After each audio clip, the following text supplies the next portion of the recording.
An unusual shapeshifter this evening, and it's the motivation for the shapeshifter. I've been meaning to get Doug Smart, the managing director of KFC Africa, in for a long time, but he posted such a beautiful retirement announcement, if you like, on his Twitter account the other day. I thought we'd better get hold of him before he gets lazy and doesn't want to work anymore and doesn't want to talk.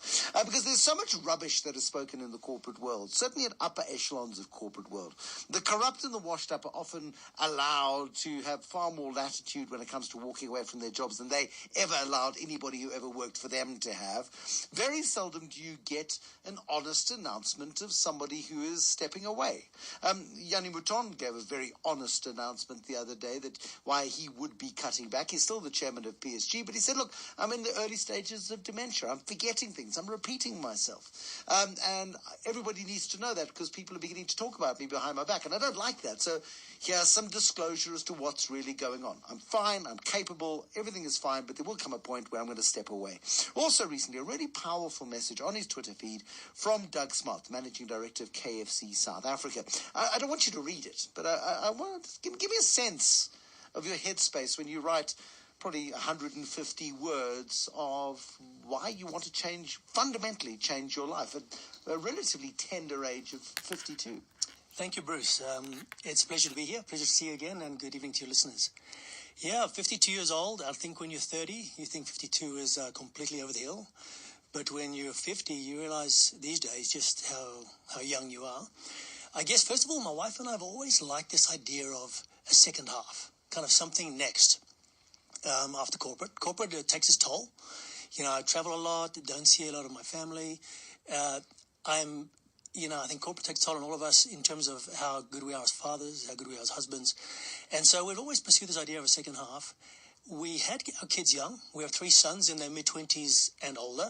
Sorry, hold on. Let me do some maths quickly. You're 52, you've got 3 sons in their mid-20s. Indeed. Yeah. You started young. Yep. We started young. In fact, by the age of 25, we had 3 sons. Whoa. Yeah, I know. So it doesn't happen a lot these days. But what that means now when I'm 52, I like to say is they're completely off the payroll. You know? Oh, that was smart. Yeah. That's why your name is Doug. Yeah, anyway. No, thank you. So basically, that was part of it for us, the opportunity of, first of all, being just the 2 of us again, because we were, like many couples, just the 2 of us before our family started. And then the notion of doing something else, something, I guess, a little more purpose-driven, and we don't yet know what that is exactly. But this idea of that when you reach about my age, these days, you may be half-time in your working life. Mm. And so what do you want to do with that second half? And we want to choose what that is. And so really, that's really what it's all about. We've been very thoughtful about this. And at the end of June this year, I'll give up probably the most wonderful job I've ever had. But we'll move very excitedly into our second half. You've been the managing director of KFC Africa now for 6 years or thereabouts. That's right. I mean, you've had such a varied career. I mean, you've lived and worked in Fiji. Your kids spent part of their growing up in Fiji, but you are South African. That's it. So I'm born in Cape Town, raised in Joburg, in the Far East, Bedfordview, and I went to Wits, did a BCom legal, and then I left at the age of 22.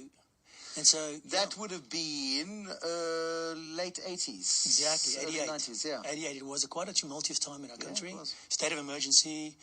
I still remember I was at Wits. My criminology lecturer was Raymond Sutner. And he disappeared in the middle of the year, and we didn't know what had happened to him. Well, we do know now because he's written the horrific book. I mean, it's a great book. It's remarkable. But it reveals exactly what happened to him in the middle of your year, yeah. No, so it was a remarkable time. So we left then and then spent, as you say, about 24 years out of the country. So my boys were actually all born in Australia, right? And so then when they were about 8 or 9 or 10, we went to Fiji. After Fiji, Sydney, Toronto, Canada. And then after Canada, straight here. What brought you here? The job. So I joined KFC, or the company that owns KFC, about 12 years ago in Sydney, Australia. And when I joined them, they were looking for people who were expressly internationally relocatable. And by then, we'd moved around quite a lot, so we loved the idea. We loved the opportunities for growth and exposure it gave to ourselves and our family. And so, and you know what I really appreciate about the company, Yum Brands, when I spoke to them at first, I said, look, I cannot move, or I would prefer not to move for at least 4 years while my children finish high school in one place. They completely honored that. And then literally in my youngest son's matric year, they said, do you want to go to Toronto? And so my son finished in November, as you do, and we left Sydney. It was about 32 degrees, stopped in Fiji because we had been there. It was about 35 degrees, and then arrived in Saskatchewan in Canada on the 23rd of December, minus 28. Yes. And then from Canada to here. Indeed. So Canada wasn't long. In Canada, I was the chief operating officer for Yum Brands, and in that organization there at the time, we ran all three of Yum Brands together. So that is KFC, Pizza Hut, and Taco Bell. Yeah. So I was the COO, or the chief operating officer of those three, and then I got the call to ask me if I was interested in being the managing director of KFC Africa, and by the time I had driven home, I called Jennifer. I said, Jen, you wouldn't believe the phone call I just got. Let me come home and we'll talk about it. Because we kind of hypothesized from time to time that it wasn't really on our list. It was a half-hour drive home. I opened the door, walked in. She said, we can take the dog. We can take the dog. So there was no debate. That was the deal breaker. Indeed. If you couldn't bring the dog, Indeed. Then you weren't going to come. KFC's been dominant in this market in terms of fast food. It's got a big market share across all categories, particularly chicken. It's been very, very dominant. When you took over, how big was it? How big is it now? Great question. First of all, I think for someone who'd worked in the brand around the world, South Africa is a very unusual market because of its dominance, as you describe. So particularly against, I guess, international heavyweights like McDonald's and so on, usually we are a smaller player. Whereas in South Africa, we've been about 4-1 McDonald's. You can measure us against some others. And I'll give you some stats in a minute. But that for me was very unusual. So not only the scale of the brand, but the affection for the brand, right? The fact that it's a most loved brand in South Africa is remarkable. And it's part of what makes working for KFC a complete privilege in Africa. So when I arrived here about 6 years ago, I looked up. We had about 680 restaurants on the continent, and we now have about 1,050-ish. So you nearly doubled, eh? It's about plus 400, yeah. It's a lot. Yeah, it's amazing. It is. And, but most of that growth has happened beyond our borders of South Africa. And your story has been one, and for many chief executives really struggle with this, and that is growing in other African markets. Yes, that has been a challenge. Percentage-wise, what you say is completely true. Most has been outside the borders, but in raw numbers, we still in that time have built more in South Africa than we have outside the African borders. What we find is, not many markets are as big as South Africa. Yeah. Here in South Africa, we're closing in on 900 KFCs, right? 900 in South Africa. Our next biggest market, I'm just thinking on the top of my head here, is probably in Nigeria, where we're on 21. Yeah, so... Whoa, so okay. You can kind of see the difference. But, and it creates a sense of opportunity in many African markets. Nando's went into Nigeria. They came out of it. They had chicken suppliers they couldn't rely on. The logistics of running businesses like this, which rely on... top quality product because you are being governed by a global standard, and you want to be able to walk into a KFC in Lagos and get the same experience as you get in Craighall or Claremont. Indeed, you nailed it in one there. I think that has been the challenge about Africa. So first of all, the opportunity to even do business, to even find product that we can use. We actually just coincidentally, maybe 3 hours ago, started trading our first store in Côte d'Ivoire, Ivory Coast, Abidjan. And the thing that Leanne de Bossem-Pierre is going to be delighted. He will be very happy. Now, the thing that slowed us down was chicken. It always is, and getting chicken to our standard. We are actually delighted to be able to go with 100% supply local over there. And that's normally what we have to do, Bruce. We have to find local suppliers who can meet these rigorous standards that you describe. So that slows us down. And then the other thing that slows us down in Africa is just the cost of doing business. The cost of infrastructure, supply chains, utilities. Every Nigerian store has 2 generators and their own borehole. and a water filtration out the back. It's like being in Cape Town. Well, you said it. No.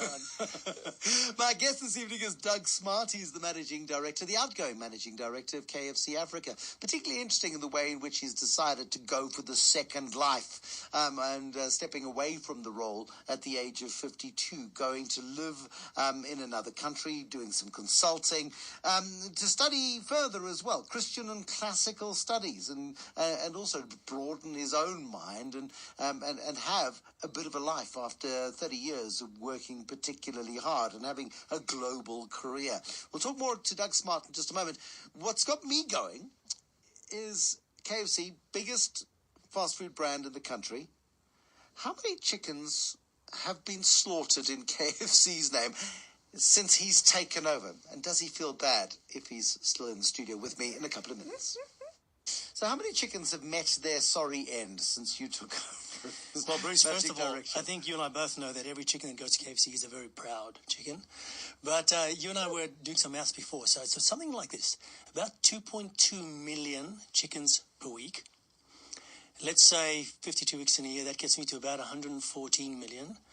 And then in 6 years, roughly I'm at about 618 million chickens. I guess, that is a lot of chicken. Another 4 years, you could have reached 1 billion chickens. I mean, does it blow your mind? Look, it does. The numbers of this business completely blow my mind. When you get it down to nuts and bolts like you just did. One of the other things which I like to think about, though, is if you think about all those chickens, is the labour hours that went into growing the maize, growing the soy, producing them, running the shops. We have 30,000 people in KFCs in South Africa running them. And so every time we open a KFC, you and I spoke about 400 in the 6 years, there's 30 to 35 new jobs, So it's still lovely to be involved in a business that is growing. I've worked in many businesses in my career, and growth is your friend. Mm-hmm. Growth is always your friend. And having that market dominance, and you've had lots of attempted attacks on you. Church's Chicken, that was the attempt by Famous Brands to come at you. I think they got to 10 stores and gave up. What has it been about KFC that's made it so resilient in this market? Yeah, look, there's something about being first. Someone once told me... Because KFC's been around forever. Yeah, 1971. So the store in Louis Botha Avenue in Orange Grove was the original. Is it the same store in the same place? Same place. Now, it's been rebuilt many, many times. We kind of, we do some kind of asset action on our stores these days every 5 years. But that exact same address, Bruce. Yeah, 1971. So, I remember someone telling me once about business, to win in business, you either got to be first, be best, or be cheapest. And so KFC definitely had the be first thing going in the 1971. Yeah, they're here pretty early. And then, KFC still has, I've worked in many categories, it has one of only two really secret recipes. I think of Coca-Cola having the secret recipe. And KFC has some magic around that as well. The 11 herbs and spices. That's it. Do you know the recipe, or does it come in like a little sachet? Yeah, no, it's completely secret. It's kept in a vault in Louisville, Kentucky. And even, I don't believe that for a second. No, it's true. Next to the Coca-Cola recipe. I will tell you, if you go on YouTube or on Google, people can determine the ingredients. I think the proportions are the key. And then, of course, what to do with them. But so even we get our ingredients kind of produced almost in two halves, and then the two halves meet. You get two SBV vehicles that come with men with bulletproof vests that bring bags of the secret mix. You've got it, exactly. That's right. You've seen our deliveries. I've seen it. I thought it was cash, but actually it's just the 11 herbs and spices. Arriving, that's it.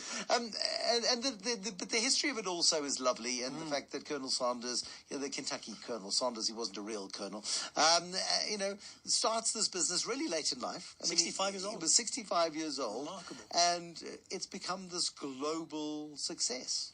I saw one of the... So what he did is he tried to sell his chicken in the US first, and then he went to Canada quite fast. So when I was in Canada, I met some of the very original Canadian franchisees. And in the beginning, Kentucky Fried Chicken was just a line on a menu at a roadhouse. Imagine you go to a roadhouse, like we used to remember, and they would sell lots of things, beef, spare ribs, and then one line would be called Kentucky Fried Chicken. And as I recall, he would get something like a nickel, 5 cents for every head of chicken as his kind of franchise fee. And I remember meeting these guys. They had this photo of this tiny little roadhouse. It was called El Rancho. And 1956, and they showed me their original menu where it was just Kentucky Fried Chicken in one line. Amazing. It's been an extraordinary success story. It really has. Now, let's get back to you and what you're going to be doing next, because your wife isn't very well, so you want to spend some time together and you just want to get a life. And at the age of 52, it's a rare privilege to, one, be able to break away, two, have a family that is out of the house so you don't have the cash outgoings, but three, to be able to afford to be able to kick back a little bit, because you've got a broad outline, but you have no specific plans as to what you're going to do next. No, it's a complete privilege. I think that's well put, and we really, acknowledge that it's a range of things, both our life stage, the fact that our children are out of the house, and the fact, I guess almost the instinct or the autopilot thing to do would be to continue working, because that's kind of the formula, right? And continue working and, I guess put some more money aside. But it is amazing how much less life costs with our children, and when you're back to the two of you. And, Jennifer and I enjoy things quite simple, and so we're looking forward to that. So what's intriguing me now is exactly what to do with that life. There are some things I'm afraid of. I mentioned to you before we started the show, I'm deadly afraid of losing kind of almost the intellectual cut and thrust of business. I really enjoy that. I think the study is an attempt in some way to mitigate that, but I also acknowledge that learning material only won't do that. And that's, for me, where the consulting may play a role. But I love problem solving with other people, which really is what business is all about. Now, you're going to base yourselves in Malta for a bit, at least. Yes. Why? Yeah, if you'd asked me 3 months ago, we were headed to Oz. And we were headed to Oz because of the kids. The truth is, the catalyst for our decision was seeing our children more, which I think a lot of people can understand. They've lived there, we live here, we don't see a lot of them. And then we kind of realized this whole, I guess, we had a lot of conversations about this transition and this notion of going from a very busy job to zero, from 100 to zero, frightens me. And we started talking to friends and getting counsel from others. We started getting this idea that a period of transition, an interim chapter, would be useful. And so once we'd identified that, we started thinking, where should that be? And we felt that if we moved close to the kids straight away, we'd be inevitably sucked into the vortex of grandchildren and babysitting and all that, which we love, but we would lose this chapter. And we actually felt if we stayed here too, we're largely defined by my role. I mean, I'm either the MD of KFC or the ex-MD of KFC, and Jennifer is the wife of the MD of KFC. So we thought it had to be somewhere kind of neutral, like a Switzerland, theoretically. And so long story short, we found Malta. We started to look for places where we could get residence relatively easy for a short period of time. And in Malta, we can rent a home and get EU residence. Cool. It is very cool. And from there you can travel, because you're at the epicenter of the Mediterranean. Indeed. And are there KFCs in Malta? I didn't think there were, but there are. Yes, I would have to. Do they know you're coming? Maybe 3. No, they don't. Do the chickens of Malta know you're coming? They'd be very afraid. No, I think there's 3 KFCs. Malta is tiny, so I think there's 3 KFCs there that I noticed. Yeah.